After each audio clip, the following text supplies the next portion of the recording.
To order. The mayor is not here tonight, and based on city ordinance, council needs to make a motion in a second and vote to have someone chair the meeting and oversee the meeting.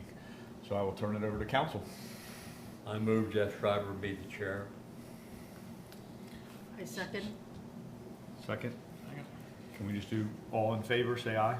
Aye. Anyone opposed, same? Jeff, you can stay there, or you can sit here. I'll move up front. And keep in mind, you can still vote, and you're an active member of council, so even though you're chairing.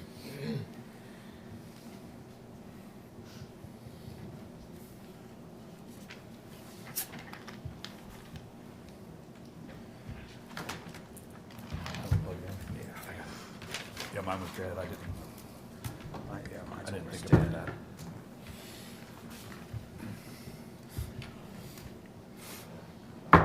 If we could stand for the invocation and pledge of allegiance. Heavenly Father, we come to you today asking for your guidance, wisdom, and support as we begin this meeting. Help us to engage in meaningful discussion, allow us to grow closer as a group, and nurture the bonds of community. We ask all of this in your name. Amen. I pledge allegiance to the flag of the United States of America and to the republic for which it stands, one nation, under God, indivisible, with liberty and justice for all.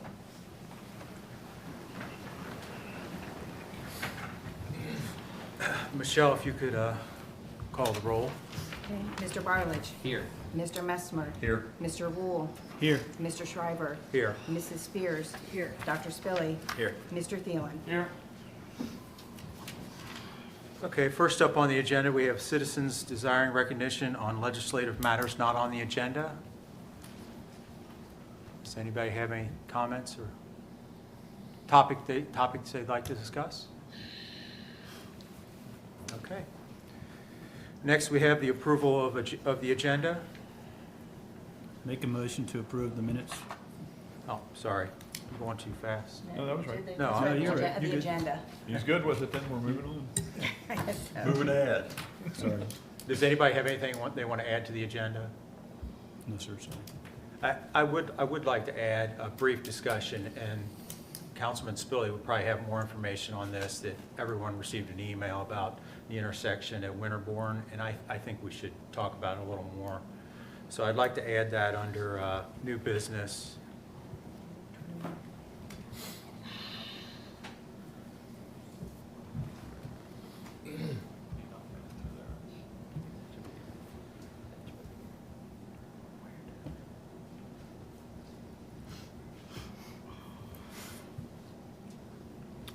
Anybody else have anything else they'd like to add? Next, we have the presentation of the minutes. Need a motion and a second for the council meeting minutes of January 5th, 2026. I will make a motion to approve the minutes from January 5th, 2026. I'll second. We have a first and second by Mr. Rule and a second by Mr. Messer. If you could call the roll. Mr. Wool. Yes. Mr. Messmer. Yes. Mr. Barledge. Yes. Mr. Schreiber. Yes. Mrs. Spears. Yes. Dr. Spilly. Yes. Mr. Thielen. Yes. Motion passes. Next, we have reports and presentations. First up is the mayor's report. The mayor's not here tonight, so there really won't be a report unless Mr. Diener has anything he'd like to add. I'll go into some because I didn't give you a written report, and I apologize for that, but I did put in the Dudley Road update. Hopefully you got to read through that from the engineers on it. It's another one, you step forward and then they knock you back 2 steps, but we just keep plowing away, and I think we're getting really close to trying to get through that process and everything. So if there's any questions on that report, I'll gladly answer all of those. But we are on the historic environmental reviews. Those are going well. We've had even follow-up meetings from that report. We've met with KYTC to make sure we're going in the right direction. We have every 2 weeks we have a scheduled meeting with them just to make sure we're on track with that. So we're doing right-of-way now. We're trying to get all of those documents ready to go, so when we get approval, we can then tackle that as fast as we possibly can. So We're working on that. We'll have all of the bid documents prepared as well before approval is final with KYTC. So the day they give us approval, we just have to post it and advertise it to do that. The other project that's been out there, it's a grant project, Elm Street Sidewalk Project. Met with Prime, and I'll just give you kind of the right-of-way completion has been Is done. that Elmwood, or? You said Elm Street. I didn't know. Oh, Elmwood. Okay. Is on, right-of-way completion has been done. It is now completed in January. We're waiting on the state approval. They call it local LPA approval. We hope to have that in February, and we have met with them also on this project, and that one should be relatively easy. We've got all the right-of-ways done. We're waiting for environmental review. They believe we'll get KYTC believes we'll get construction authorization of that in March, and we should be able to advertise and let that project out in April, which at this point makes sense because we wouldn't want to be tearing up all the yards and everything earlier than probably May or June. We'll want to do that in the summertime for all of that. So that's where we stand on that project of getting the sidewalks done. And then we've started doing the engineering work on Thomas More Parkway. We met with KYTC on that grant, and hopefully that one goes a little quicker because we are not outside the right-of-way. Everything is inside the right-of-way, and it should go pretty well. But Verdantis is going to start doing engineering work on that, and we should be able to get that one through. We are going to hold on that, Rick, and correct me if I'm wrong, we're going to hold that project to where we don't think we're going to bid it till maybe January, February, because of water. The water district is doing work out there, and possibly sanitation district. Is that correct? That's January or February of 27. Correct. And so it will be spring of 27 before we do that one, just so that water district work can be completed in time to do there. We think that we have to complete it by the end of fiscal year 27, but KYTC said if we are moving forward, they would give us extension. So we are going to work with the sanitation district to see, they want to upsize their line out in front of the hospital to give more capacity for the hospital.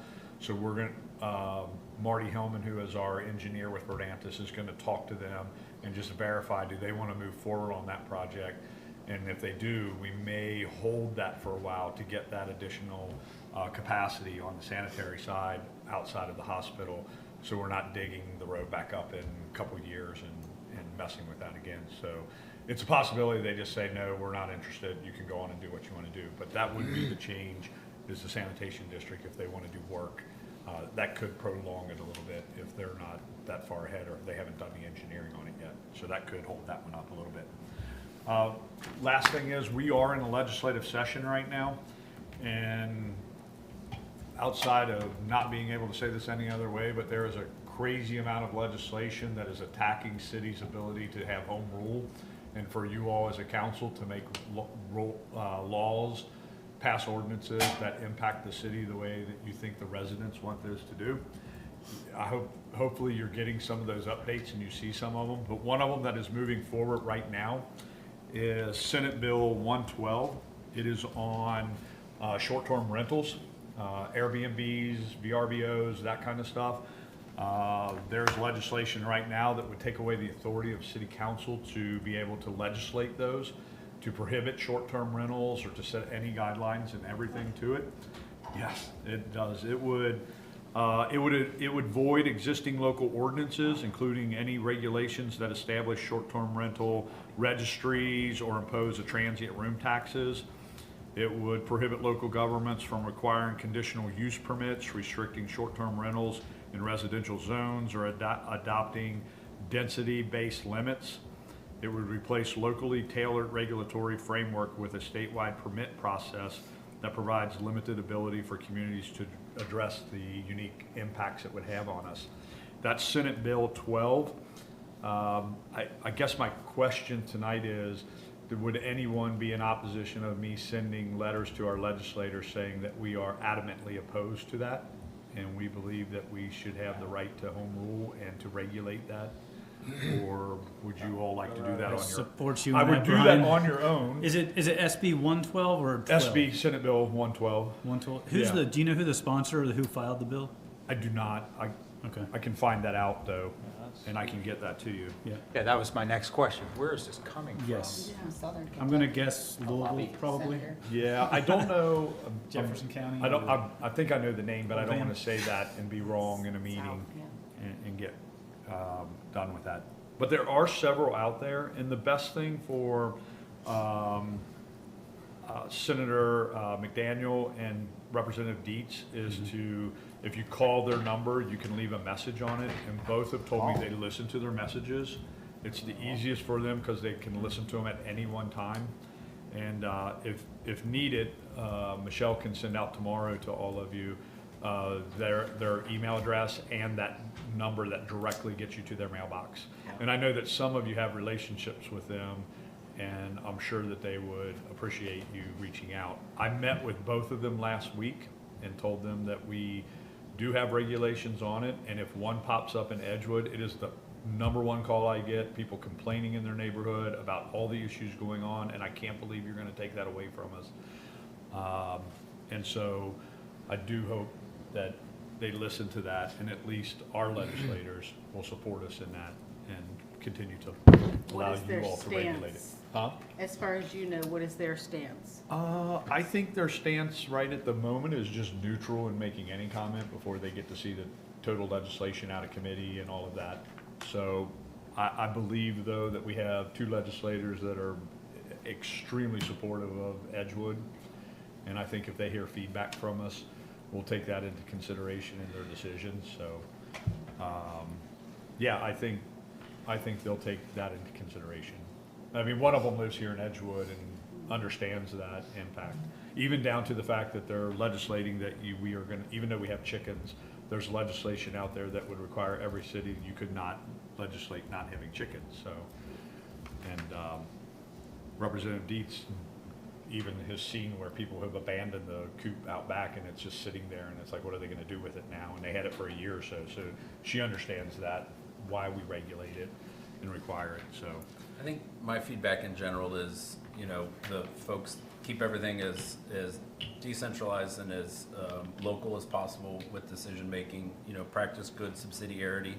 But at the same time, if there are nationwide issues that are seeing trends that is encouraging them to try to modernize and protect the Commonwealth in general, then I think as they do that, I do think it's okay for them to recognize and bring the both together to say, hey, we're gonna frame a bill, and here's the things that we think are, can't miss, don't fails that we have to include. But we're also gonna put a provision in here to push back to the cities, kind of like they did with medical marijuana of, you have the option to opt into it, or, by this date, you can't be in conflict with these certain provisions. And if it's stuff about insurance, and there's things that make sense in that area that probably should be standardized. But the unique thing with our Commonwealth is, there's a lot of areas in the state that are outside of cities and outside of jurisdictions and, legislative bodies like ours to support and represent folks that they have to kind of collect, and look out for at the same time. So that would be my only nuance to the feedback is it's not, heck no, we got this, leave us alone. It's, let's work together and but also let us own what we have locally. And Yeah. When I talked to both legislators about just the chicken issue, in Edgewood, it's fine that you all approved it, right? We have bigger lots. We have regulated where you put your chicken coop, all of that. If you were in Bellevue or Ludlow, you're talking about lots that your chicken coop could be 10, 15 feet from your neighbor's back door. And maybe Ludlow or Bellevue would like to say, well, we want to make a consideration to that, and we want to legislate that and figure out how we best do that in their community. Every community is not the same when it comes to something like that. And maybe communities say, hey, we're not an Airbnb community, right? But other communities are Airbnb communities and want to be that, so they should be able to legislate that. Yep. But you're right, those two issues are not kind of a national concern issue. And I know that the lobbyists for KLC have gone to them over the Airbnb issue and saying, hey, if you want centralized licensing, we can give you that one. I mean, these are national companies that maybe instead of seeking out every tiny little burb in Kentucky, if you could do national licensing, we would agree to that. But still let us legislate the location of the coops, all of those kind of things. Number of chickens you might be able to have, all of that, right? So those are things that we believe are important to compromise a little bit. And if it is an issue that companies are saying, hey, I'm struggling with this, okay, well, let's make some legislation, but we'll still allow you to do it locally. So I will get those out on, I will get one out on the Airbnb. That's an important one, and it's moving faster than other ones are right now. And on top of that, KLC does have a lawsuit. They have filed a lawsuit on behalf of all the cities in the state of Kentucky because Airbnb refuses to pay any local fees right now.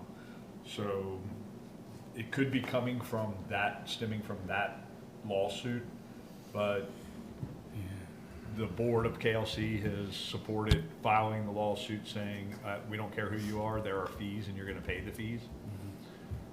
You can argue that you shouldn't have the fees, but you still gotta pay them to the communities, and they're just refusing to pay any fees. Yeah, to any they avoid community. the hotel tax. Yes, All the they're hotels, they're- all the hotels are paying it, and they avoid it. That's correct. So, but outside of that, if you do see legislation that you feel compelled to contact them, we will make sure you have that. Or if you reach out to me and let me know, I'm in touch with them all the time, and I will be glad to forward that message to them or talk to them. And okay. Can we back up to the Dudley Road project quickly? I did ask. I asked Senator McDaniels that when we were meeting last week, and he said that is a go in terms of the project. There have been a few little hiccups, not related to the road itself, basically, but to property owners. And I think we've talked about that. There are some issues with the bridge going across to the training facility and KYTC their facility over there. So there has been some discussion about that bridge with Fort Wright. But he told me that it was on, and when I left his office on Wednesday, he said he was actually going to have a meeting to talk specifically about that project. So hopefully next week, if I talk to him or I'm there, I will get kind of an update on that to figure out where it goes. I know that in a couple weeks, KLC day, night, the mayor and I do have time set aside to meet with him to talk about it, so I can get an update on that. But he says it's on, it's in the budget, it's funding, and there were just several property kind of issues that they had to go through. Just so everyone's clear, you're talking about the project at the bottom of Dudley Hill and 17, right? Yes, sir. Okay. Is that what you? That's not what I was talking about. Oh, but okay. Thank I'm you for the sorry. update. I appreciate it. Okay. I'm sorry, I missed. Okay, on Yeah, Dudley. you're Which good. one are you? That's coming, right? That's down the pipe. What I was talking about is the phase 2, or is it phase 3? And in the memo or the letter that that Greg Bryant sent to us, it says KYTC stated that work can begin, comma, continue, comma, or finish on, and there's a slew of things there. Does all that mean that this doesn't go out to bid until? That's what we're working on. That's what you're working on currently. Mm-hmm. Are we still looking at a 15 March? I think out to bid? I think if we bid it, let's say we bid it in summer or late, I don't think a construction company will want to start it in December or January. So I would believe even at that, they'll want to plan it to start on 27 in March to do it, unless we can get it out the door earlier. They might do some work up front and do some preparation. I don't want them to tear it all up and then go, hey, we got 10 inches of snow, we're finished, it's just going to sit there now for that much. So we'll evaluate that when we get it. But my guess is, let's say we bid it in late summer or summertime, they're going to be booked throughout till the end of November probably, and you'll see the start come in that spring time period. So originally, before we ran into all the issues with the environmental and the easement and all of that, We're moving hard. we on were that looking at a January, February I was timeframe really as far as hoping when that. bids would go out. now. Yes. And now we're looking at when? I'm afraid to say now. I mean, my push is really hard at summertime. I want to see this get all the drawings done, everything ready, and then bid that thing out. And let's say we bid it in July 1, let's just say it went then. We'll have to give 60 days for contractors to like get all of their ducks in a row, to get pricing back. We'll evaluate it in August, and we'll award it in September. So we control when the bid goes out. Yes, sir. We don't have full control when they all come back in. Only we control when the bid goes out after after the highway department gives us a contract saying you are now ready to move forward to construction. So after it goes out to bid and it comes back, can we build in stipulations for timeframes, so that we're not stuck with another 3 years on phase 2 or phase 3, so that they prioritize that work over other work? Does that make sense?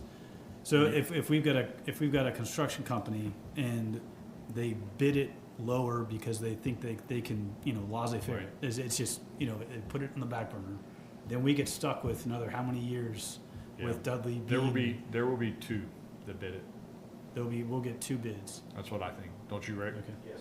There's only 2 companies that can handle that and do it. And is there the way we any want way that we can help control, put parameters in place for timelines? it. To answer your question, yes, 100%. We can do anything and all that we would like to do. And I think we've had this a little bit and kind of some discussion about this once before. Every time you put something in that bid and a requirement, that price goes up considerably, right? The best way to manage that is just to stay on top of it. And I know that people didn't think that the project before got finished on time. It did. The only thing that held that up was COVID. I mean, we had issues with COVID getting some of the things. I mean, we were requiring, 5 people in any crew to work together. 2 of them could only drive in a truck. They couldn't be together. And they had to deal with that for a while. And that was just and it really wasn't that much of a holdup. They still completed it almost on time from when they originally said. But to answer your question, you can definitely put anything in there that you would like. Penalties, all of that we can put in, so. But that's in a standard contract. But we would put that in the contract. We do not put penalties in the contract. It also gets dicey because then they start calls and days. If it looks like it's gonna rain that day, they call it a weather event, so you don't have a day, they get to deduct those at the end. But yes, sir, you are correct, whatever we'd like to do. And we can do maybe some modified, some of that, to say, hey, let's do some modifications that, hey, let's make it reasonable in terms of a time period, but if you go past that time, all of those kind of things to keep on. Nothing wrong with that, and there are communities that do that. And I bring it up because a lot of people have approached me and said, this has been going on a long time, and you know that, we've talked about this. 100%. And the response Very I give valid. them is the same response you and I talked about, which is every time I go over a bump, I think it's worth $2 million, right? Because of the grant money that we're getting. But the things that we can control, let's make sure that we're doing that so it happens in a timely fashion, right? No, I agree, 100%. Okay. Yeah, I agree. Trust me, when I get, if I could bid it tomorrow, I would bid it tomorrow, because I get 100 times what you're getting of someone asking you that question. And then when we start it, if I tell you it's gonna end in 9 months, and it's 7, people are already on me about it not finished. So I'm 100% behind that, because it's just a thing that I would like to see completed and done. But yeah, well, I'll point out to you when we get ready to do the contract, I'll point out to you to what parameters we put in for them that we think are reasonable and should not impact the cost to that, which I think we can put some of those in there to have some parameters that say, hey, you gotta finish it in a certain number of days. I mean, and normally we ask them, when we sit down, we ask them, like, okay, give me a schedule, right? Because once we get a schedule, if we tell people that and the contractor lives up to that schedule, everyone is fine, right? Right. It's when we get a schedule and it's not, and then people start going, wait a minute, you told me it was happening at this time, right? So we'll ask them for a schedule, and then we'll say, hey, then we're going to, at that point in time, we're gonna put penalties in on a daily basis to do that as well. The other thing that hurts us too is we're very particular about, hey, you gotta get all your stuff out of the road 4th of July. Get out of here, clean it up, get out of here. We have days like that where we're like, you have to get out of there. You can only work when you're in the school zone from 8:30, then you have to kind of clear out at this time, then you can come back and work. So those we can do. But the other end, we ought to be able to tell them, I won't let them shut the road down. And so they kind of get, well, if you let me shut the road down, we can go faster. And it's like, you can't shut the road down. It is a major route to get to a hospital. You can do traffic control, all of that. I give in sometimes on Saturday work, but I won't let them work on Sunday. And maybe that's me, and you guys can some of you have been around long enough that you can just go, Brian, stop being like, you let them work Sunday. That's ridiculous, right? Get them out there and let's get it done. They can work all night long for all I care. We're at like year 11. We got to get it wrapped up in my lifetime. Until Mr. Young calls me and chews me out because they're grinding away at 2 a.m. out there. But I get what you're saying. We'll get it moving once it starts. We'll get it moving as quick as we can. So without it And being a then I learned promise, this time is I will have the contract, because there's a new rule in the highway department that if you engineer the project, you cannot do the daily inspections of the project. So our engineers cannot go out there every day and verify if they're gonna do. We have to hire another company now to do the daily inspections and do that. So we will have them come in. What I will require them is once a month to come in and give an update of where we are, what they've done. I've learned that from the last time. It would just be better if they come in and do that update and have the engineers where you all can ask questions to do that. I think where the frustration builds is that a date is spoken. It's not a promise, but then it becomes an expectation, right? No, and you and so are- and then if that's we why don't when you ask me clearly- like when we can bid, I feel bad about, I'm hesitant because the moment I speak it, it becomes like, well, you said it would be at this time. And they forget about the caveats, right? So, no, I understand that is, when we speak that date, we need to say, this is the date. And then we need to ask that when they come in every month to say, hey, we have a date. How are we moving on that date, right? And that's part of holding them to the fire, and what I learned from the last 2 sections that we did in the Hill. I think most people are very forgiving as long as it's clearly communicated that there's been a change, right? 100%. And why. No, 100%. Right? If there's nothing published or we're not told and it Right. just continues to extend, then it becomes No, you're right. frustrating. Yeah, 80% of the residents in this community, if it's communicated and we keep them up to date on stuff, are very happy. 10% probably don't care, and 10% are gonna get on me no matter what it matters, Yes. right? So we're good. We're gonna do a lot better at this time of the lessons. So we when learned. we bid this, I know we've got it set up in phases, so we're gonna say, okay, you've got to finish this phase before the next phase. I know we're gonna bid it together. We're gonna Yes, say, you have to finish this phase before you can start the next phase. I think what That we'll way do one is is done before they move on to the next one. we'll have a percentage of completion. So, and some of the engineers, and I agree with them on this, being complete would mean they would pave it, be done, lined and everything out.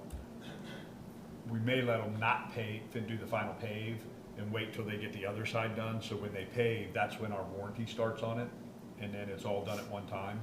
So those might be, we might say it has to be substantially complete, 90% complete or something like that before you can move on to the other phase. Okay.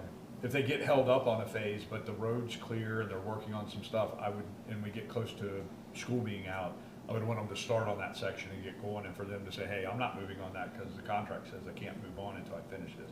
So we'll leave some area in there, but I have said from the beginning that they're gonna work one side or the other, complete it, and then they can go to the other one to do it. But there are some weird stuff in there for construction that could help assist if they got moved ahead.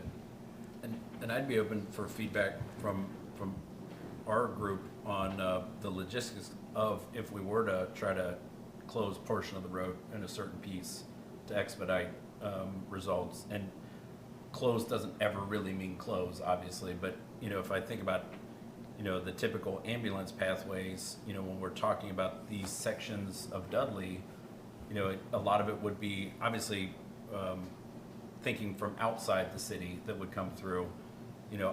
I've got to believe that they're not taking Dudley if they're coming from south or coming up Turkey Foot. They are going to Thomas More, and if they're not, then that's something that we socialize a little bit, and because if limiting the traffic on that road takes months off of it, I think everyone in the city would be totally fine with delaying the continuous paper cuts day by day by day.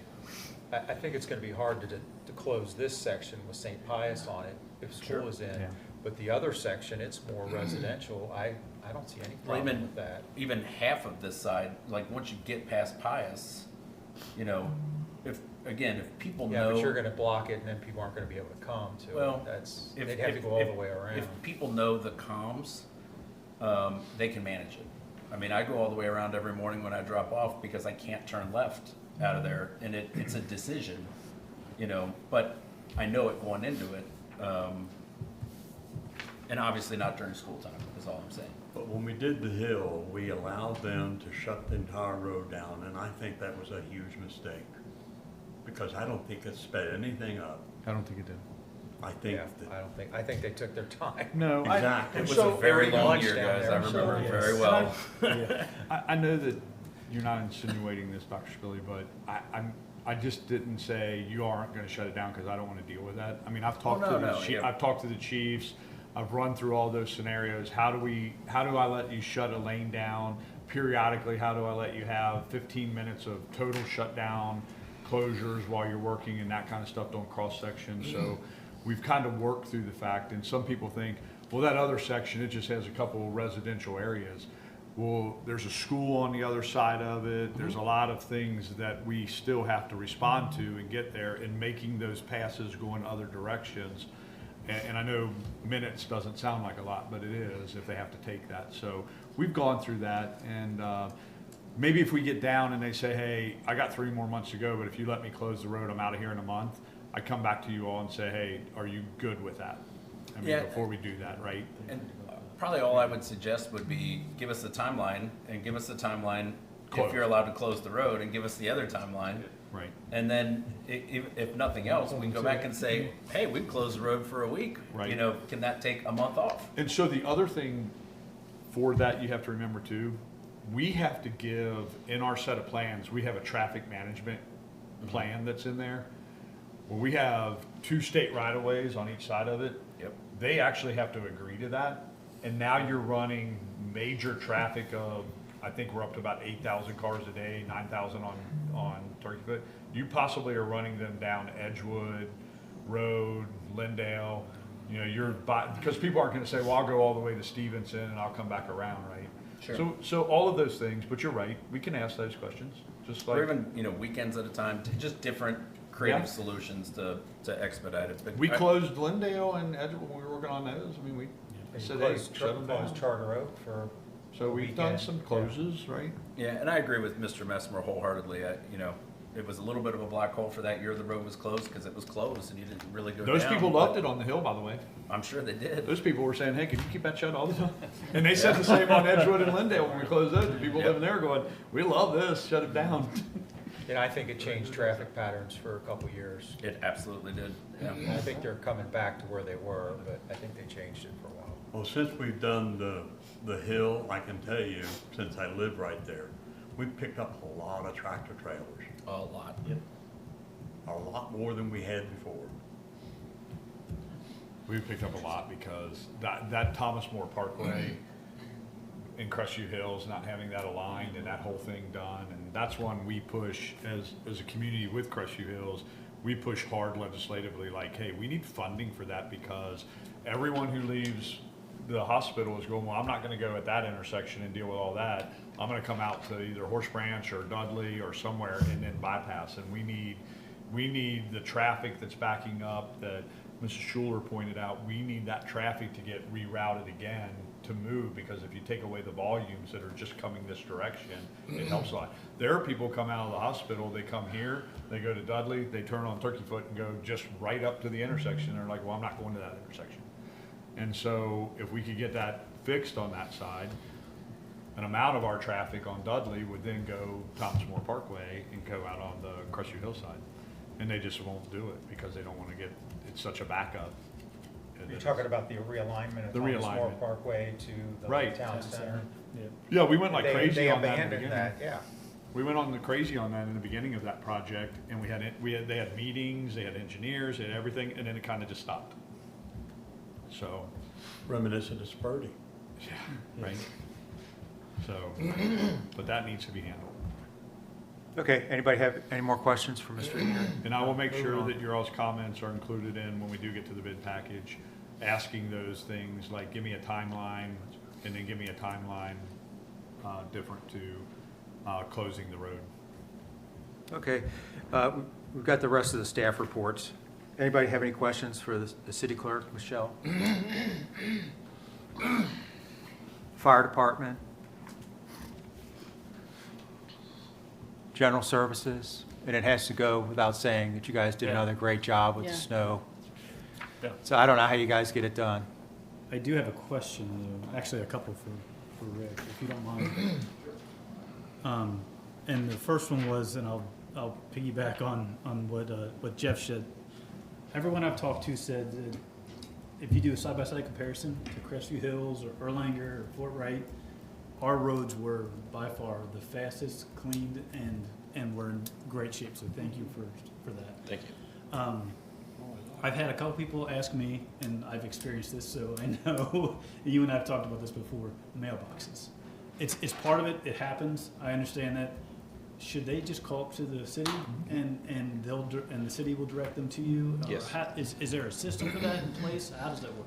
So if we damage a mailbox as part of snow removal, they can certainly contact the city building. They'll transfer the call to me in my office, and then we will write a work order to get that issue addressed. Okay, so I'll just send them to Sandy or whoever's manning the phones up here, and then they'll direct them. 859-331-5910. We'll answer the phone with a smile on our face. And you guys, when mine was damaged, you guys were awesome. You were out fast. I appreciate it. Thank you. Thank But you. I've had 3 people ask me already. Just it's, with the amount of snow, the snow just. Yeah. I get it. It makes sense. I think them asking you is a pretty good solution.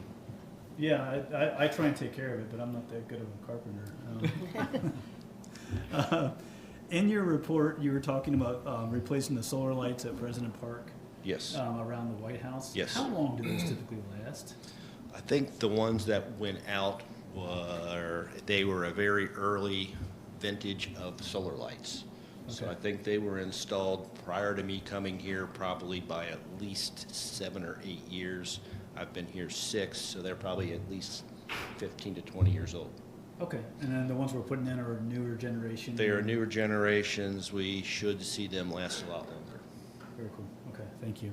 Last question, and we briefly spoke about this the last time I was here. The rock shoulder on Dudley, as you're approaching Turkey Foot from this location, on the right-hand side, is that part of Dudley project? Is that going to be widened further back, and so we have hard road? Because right now, the way I experience that intersection, anywhere between 3:30 and 5:30, it's backed up because everyone's trying to turn left there, and they can't get straight or turn right because it's backed up past Summit. So is the plan to widen that to more lanes further back from Turkey Foot? Mr. Diener can correct me because I haven't seen the most recent design on Dudley, but the initial portions of the design included extending the right-hand turn lane to Turkey Foot a certain distance. But we were limited by the amount of right-of-way we had and the impacts that we would cause on some adjacent properties if we extended it way back to the country club, for example. So there is an extension. I don't recall the number of car lengths of an extension that is, It's but pretty there far is an back. extension of a turn lane to take traffic right onto Turkey Foot. And I think that gravelled area will be part of the project to keep, as that turn lane keeps going back, we need more space. And I think what it is to take that space to allow that turn lane to get longer.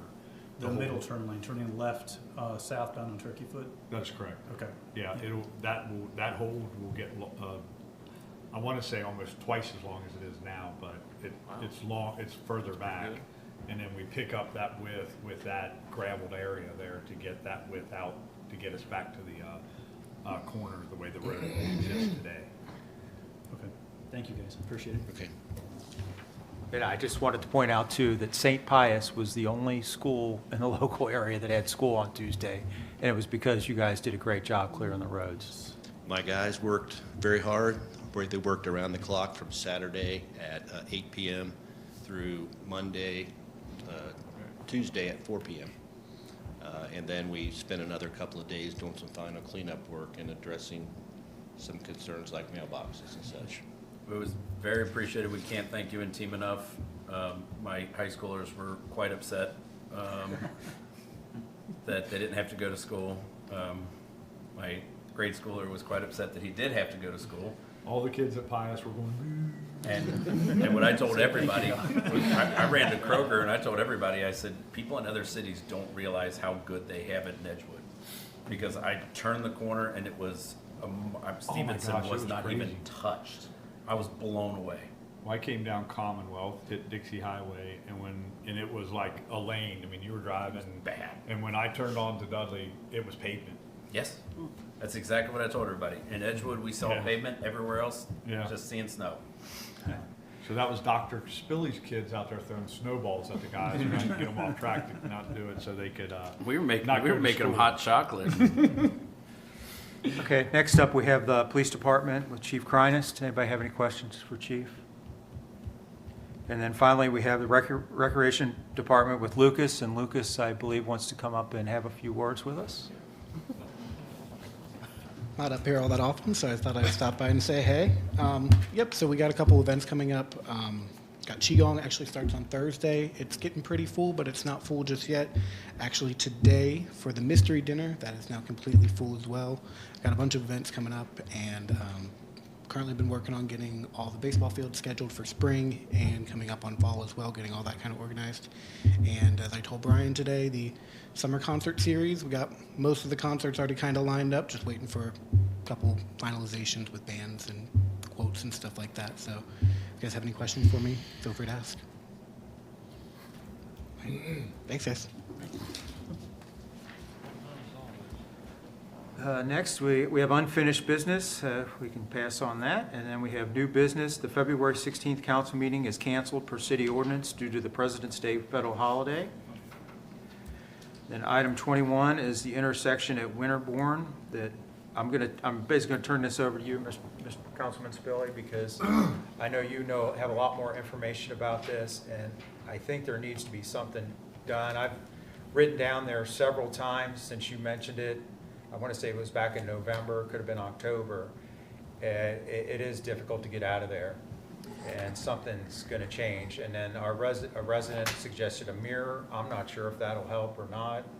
I think we need to do some research on that. Yeah, I think, appreciate it being brought up. I read the email as well and was going to mention it during some of the different reports. So, I think what precipitated it was the speed monitoring that had been added. So thank you again for adding that on eastbound.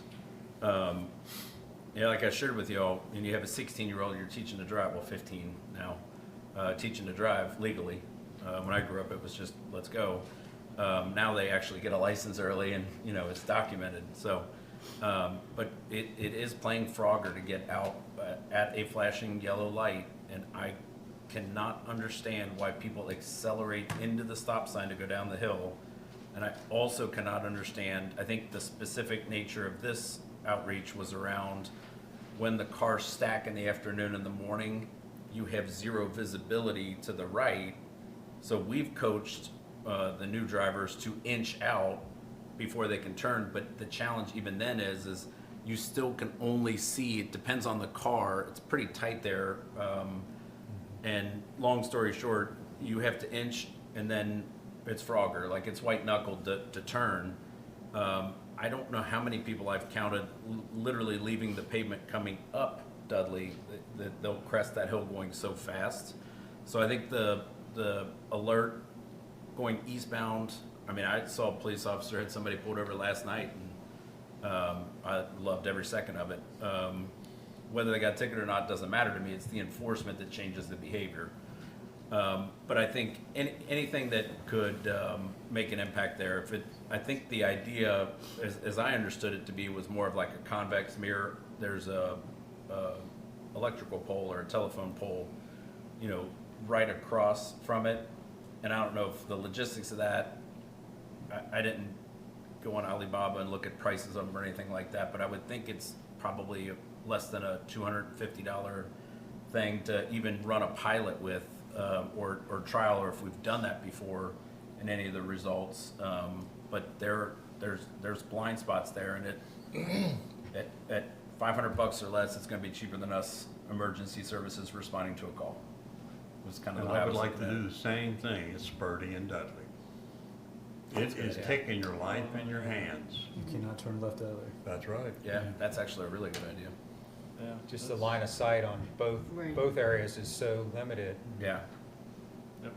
I've experienced that myself. I mean, we all have. And I actually thought as I was reading Dr. Schuler's email, you know, where else would we have something like that? Where else have I seen something like this, or where else might benefit from it? I did not think about Spurdy, so I appreciate you sharing that. Where I've seen it typically is more urban environments where it really is a building to the corner, and it is a completely blind turn. But part of what I was thinking was, you know, this can't be the only place where this is an issue. And No, they had one on Stevenson Road for a number of Yeah, years. that's right. Yeah, That's they- right. Turn, yeah. Yep. I remember that well. Yeah, that's almost exactly what I was Yeah. thinking about, and potentially, you know, being a solution, or even something we could try. We've got the enforcement, we've got the alerts. I don't know if, you know, from our SOP or policy, the data sharing or the data review, and, you know, the steps we take before we put in things like a speed bump, for example. I think this kind of falls out of that scenario, or do others think it doesn't? I don't know. Saw your reply to Brian earlier tonight. Yeah. Just wondering if we can speed that up a little bit maybe. Because this is something, like you mentioned earlier with your update on 17, it's not going away anytime soon. Right. So. No, we'll do the right research to it and talk about some of the things that we need to do and involve our engineers to do it. We don't want to create an environment that makes you feel like I'm looking in that mirror and I can pull out. Because, I mean, what's the not a first, what's the little substitute, yeah. message on every mirror that's in your car? Images seen, you know, Yeah. whatever. And so we don't want to do that. So we want to figure those things out and make sure that just because we put a mirror up, someone pulls out and gets hit by a car and they go, well, I looked in the mirror and it looked like it was Sure. way down the road and it wasn't, and I got hit. And then someone say, well, how many accidents have you had there that caused you to put the mirror up? And I go, well, I don't know how many we've had, maybe none, one, whatever that is. So I would like to just go through those steps and Sure. phases. I would like for Chief Kreiness to have the opportunity to say, hey, what we normally do is we ask the patrol officers to keep an eye on it, give feedback to it. Was the backup every day? Did it only happen on certain days? What's making the backup? And it's the stop sign is what's making the backup. Because if cars are coming up Dudley, the car is sitting there, right? Yep. It's Once there's no cars, I can tell you now, and we know this, is once there's no cars coming up Dudley, all of them are just pretty much running the stop sign. Sure. They just kind of go through it. So let us run through it. But I'm not saying it's wrong or whatever. I just want to make sure that When we you do. talk to the engineer, this is the only other thought that I had. So we refrain from putting a stop sign coming up the hill because you're going to stop, it's snowy, icy, you're never going to get, what if we move the stop sign to Winterbourne? I was thought, I thinking was that too. chuckling because I thought that last night. I was like, you know what? It doesn't make sense to stop up the hill. We could sure put one right there. I mean, we have a flashing yellow light there. Now, the logistics of that may be tough as well, but At least you won't be stopping on the hill. Yeah. And that was the whole reason why we've never put one there. it's not the worst idea. How would, Because the flashing yellow, honestly, it alerts people, but they do not slow down. Actually, Councilman Rule and I were driving here, and you know, somebody was acting stupid, you know, on Dudley again. It's wild to see, but it happens predictably. The up the hill speeds are maximized. I see it most notably in the morning, and the down the hill speeds seem to be maximized. You know, after lunchtime, I would say, up to a certain point. And then the semis as well. Blown away. Like, I even follow some of them. Like, where are you going? And why is a 18-wheeler on Dudley? Most of the time that I see 18-wheelers, it's when there's an issue on 75 northbound. Yep, And 275. everyone gets off at getting Industrial, off and they're cutting and they take through. Turkey Foot, Yep. or 536, and they take Turkey Foot to Dudley, Yeah. and Dudley to 275. Well, I've been blaming mostly GPS, I think, is what's sending them over Dudley. Yeah, that's what I was saying. Oh, Google yeah, Maps probably is does. When there's a sending it that traffic way. impediment, that's the alternate route, and that's what's always used. And yeah, I'm not sure what the fix is. How can you turn Waze and Google into, hey, there's a big stop sign right here, you know, don't go that way. It's faster to go whatever route, but, You can report an accident there every day if you want. yes. Okay, so Mr. Diener's going to do some research and get back to us on that. Appreciate it. Thanks for the Next, we discussion. have ordinances, municipal orders, and resolutions. We have ordinance 2026-0101, qualified manufacturing homes, zoning amendment. We have the second reading. If you could read the summary, Mr. Wickman. Yes, sir. It's an ordinance of the City of Edgewood in Kenton County, Kentucky, amending Articles 7, 9, and 10 of the official zoning ordinance of the City of Edgewood to amend the definition, to number 1, amend the definition of qualified manufactured homes, 2, amend the definition of single-family detached dwellings to include qualified manufactured homes, and 3, remove qualified manufactured homes as a separate use, and 4, remove use-specific standards for qualified manufactured homes, and 5, make other necessary revisions for compliance with the Kentucky House Bill 160. By summary, the ordinance simply amends our zoning orders to conform to the provisions of Kentucky House Bill 160 to allow qualified manufactured homes. That's second reading. I need a, yes, it's a second reading. I need a motion and a second. I'll make a motion to approve ordinance number 2026-0101. I'll second. Dr. Spilly and Councilman Roll. Call the roll. Okay. Dr. Spilly, Yes. Mr. Wool, Yes. Mr. Barledge, Yes. Mr. Messmer, Yes. Mr. Shriver. Yes. Mrs. Spears. Yes. Mr. Thielen. Yes. Okay, so moved. Thank you. Next up, we have the announcements for the upcoming events. We need to register now for Qigong classes Thursday in February at Liberty Hall from 1 to 1:45. Then we have Edgewood Ice Skating Night at Northern Kentucky Ice Center. This is on March 1st from 3:30 to 5:30, and you must show proof of residency. And the event is limited to the first 150 attendees. And I believe we moved that because of the Super Bowl. That's why it's so late. And then next, we have the Edgewood Mystery Dinner. It's March 14th at Liberty Hall. Space is limited. Register today. And I do know last year that this was sold out, so you need to get your reservations in early. It's sold out this afternoon. Sold out, right, okay. Lucas? Yep. Anybody have anything else they want to add? I do want to add one more, and I'm thinking about, Rick, did, at Winterbourne and some of the others, when I asked about putting street lights on those intersections, did we not have an issue that there's not poles at those intersections? So when we brought up the light issue, right, Yeah. putting the street light in, I made a comment that, well, we have light at all the intersections. There's Well, then I not. drove it one night and I'm There's not a like, pole. there are no lights down there. And Well, it's because then- we have underground And then I utilities. said something to Rick about getting them up, and came out and goes, there's no poles there. Yeah. Well, there are poles. But not right at the intersection, right? Correct, they're not right at the intersection. So in order to light Wood Run and Sanctuary, there's a utility pole right next to Sanctuary on Dudley. So a street light will be installed on that utility pole. And then as you approach Winterbourne, there is a utility pole about 50 to 100 feet on each side of the intersection. The downhill side of Winterbourne, what I'll call the downhill side going towards Winding Trails, will have a street light installed there as well. And then we have the same issue by you, Joe.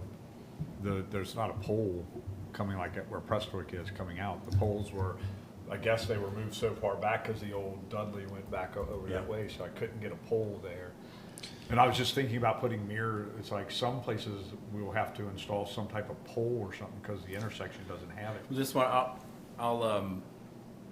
I'll see if I can get a photo of it. I think Dr. Schuler, she works from home, and she was going to actually take photos in the afternoon so everyone could see how it stacks. Right. But there is a pole. It's where you start to go back the longer driveway, Okay. Dr. Chief Bartlett's driveway. I think it's Chief Corsenborn's driveway, isn't it? No, it's Bartlett, Next one over. one over. Yeah, but it's probably it's in the easement. So I mean, it's where It's like you know, 15 feet back. Yeah, 15, 20 feet back. Is But that a Cincinnati Bell pole too, you think? A lot of the poles that were around the Sanctuary, Wood Run, and Winterbourne were Cincinnati Bell poles. Now, Duke Energy was able to get permission to install the streetlights on a Cincinnati Bell pole or Alta fiber pole. But we do have streetlights going in down there. Yeah. We just had to find the right spots to put them, because Makes poles sense. weren't like some of our intersections where the poles were right on the intersection. I did notice, speaking of streetlights, that the streetlight that was discussed at a council meeting a couple months ago across from President's Park has been installed. So we're lighting that intersection up now. Thanks. Anybody have any other comments? I'll ask for a motion for adjournment. I'll make a motion to adjourn. Second. All those in favor? Aye. All those against? So moved. Well done, Mr. Shriver. Thank you.